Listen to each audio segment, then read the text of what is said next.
حکومت جب اپوزیشن کے دباؤ میں نہیں آئی اور اس کے بعد کچھ مقتدر حلقوں نے بھی پیغام بھجوایا کہ بھئی جو قومی معاملات ہیں، نیشنل سیکیورٹی کے معاملات ہیں، اس میں ہم کسی قسم کی سستی، کاہلی اور بلیک میلنگ برداشت نہیں کریں گے، اس کے بعد پیپلز پارٹی اور نون لیگ تو اپنے اصل ڈھب پر آ گئی، وہ تو آج حکومت کا ساتھ دینے کو تیار ہو گئے۔ لیکن مولانا فضل الرحمان ایک مرتبہ پھر ہاتھ ملتے رہ گئے۔ ان کا جو مقصد تھا وہ ریاست پاکستان کو تباہ کرنا تھا، پاکستان کو بلیک لسٹ میں شامل کروانا تھا، مودی کا مقصد پورا کرنا تھا۔ بھارت جو بڑے عرصے سے پاکستان کو بلیک لسٹ میں دھکیلنے کی کوشش کر رہا تھا، وہ ان کا مقصد پورا کرنا تھا۔ لیکن مولانا فضل الرحمان ناکام ہوئے، بلکہ ان کے ساتھ ساتھ پوری اپوزیشن کے غبارے سے ہوا نکل گئی ہے۔ یہ جو عید کے بعد اے پی سی اور یہ جو حکومت کے خلاف تحریک چلانے کا ڈرامہ تھا، یہ اپنے وقت سے پہلے ہی انجام کو پہنچ گیا۔ اب آ جاتے ہیں عمران خان صاحب نے آج جس وقت وہ پارلیمنٹ کے جوائنٹ سیشن میں انٹر ہوئے، جس وقت پارلیمنٹ ہاؤس میں انٹر ہوئے، انہوں نے وکٹری کا نشان بنایا۔ اس کے بعد پارلیمانی اجلاس انہوں نے بلایا۔ پارلیمانی اجلاس کے اندر کچھ فیصلے کیے گئے، جو کہ چند چیزیں میں آپ سے شیئر کرنا چاہوں گا۔ سب سے بڑی چیز یہ کہ یہ جو اپوزیشن کے لیڈران جیلوں سے آ کر، خصوصاً آصف زرداری صاحب، حمزہ شہباز صاحب اور اس کے ساتھ ساتھ خواجہ برادران کی تو چونکہ ضمانت ہو گئی ہے، خورشید شاہ صاحب، کئی لیڈران اپوزیشن کے جیلوں میں بند ہے، کرپشن کیسز کا سامنا کر رہے ہیں۔ اربوں خربوں کے کھانچے لگانے کے بعد یہ پروڈکشن آرڈر پر پارلیمنٹ میں آتے ہیں، اور پارلیمنٹ میں آنے کے بعد قوم کو ایمانداری کا بھاشن دیتے ہیں، قوم کو ترقی کے جھوٹے خواب دکھاتے ہیں، قوم کو ورگلاتے ہیں۔ ان کا پروڈکشن آرڈر پر اسمبلیوں میں آنا بند کیا جائے، اور یہ گھٹیا اور جو غلیظ زبان حکومت کے خلاف اور خصوصاً عمران خان صاحب کی فیملی اور حکومتی جماعت کے دیگر اکابرین کی فیملیز کے خلاف جس طرح سے ایک نازیبا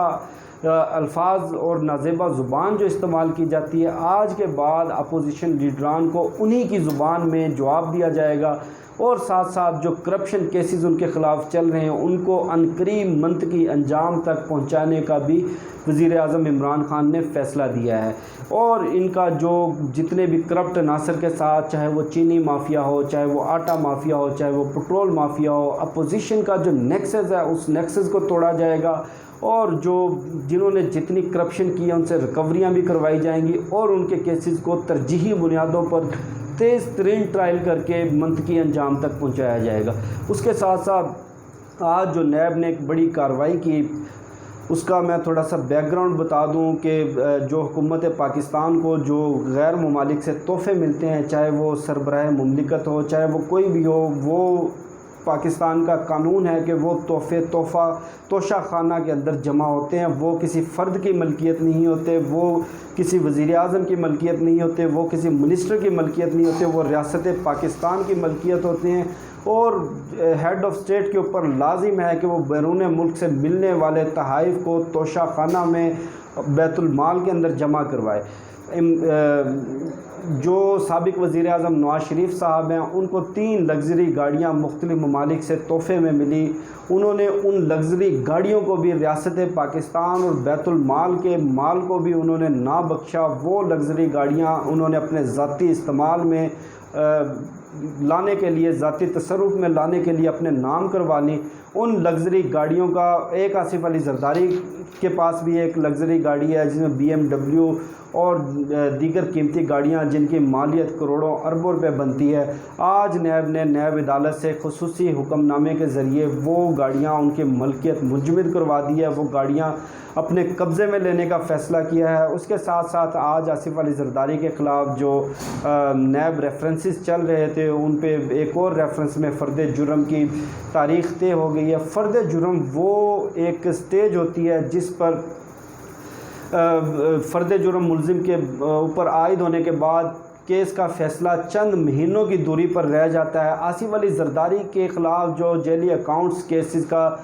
جو ریفرنس تھا، جس میں کبھی پاپڑ والے کے نام اربوں روپے نکلے، کبھی چھابڑی والے کے نام اربوں روپے نکلے، کبھی فلودے والے کے نام اربوں روپے نکلے، ان کے جو اہم ترین گواہان وہ بھی نیب کی دسترس میں آ گئے ہیں۔ اب عنقریب ان کے خلاف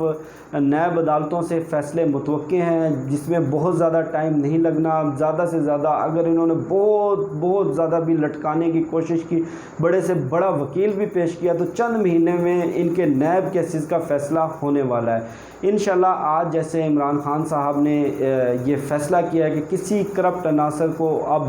بالکل بھی چھوٹ نہیں دی جائے گی، ایک ایک کر کے یہ سب قانون کی پکڑ میں آئیں گے، ان سے لوٹا ہوا پیسہ بھی واپس نکلوایا جائے گا۔ ساتھ ساتھ آج کا دن، آج کی یہ ویڈیو اور میرے الفاظ یاد رکھیں کہ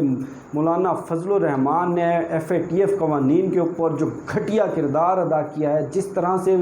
ریاست پاکستان کی سالمیت کے خلاف سازش کی ہے، یہ آپ نے اور میں نے بھولنا نہیں ہے۔ یہ جو لوگ اسلام کے نام پر سیاست کرتے ہیں اور دوسری جانب یہ اپنے ہی ملک کو سازشوں سے اس کی جڑوں کو کھوکھلا کرتے ہیں، ان لوگوں کو ہم نے 1% بھی سپیئر نہیں کرنا۔ مجھے شفقت علی کو دیجیے اجازت، انشاءاللہ آپ سے پھر اگلے ویڈیو میں ملاقات ہوگی، تب تک کے لیے اللہ حافظ۔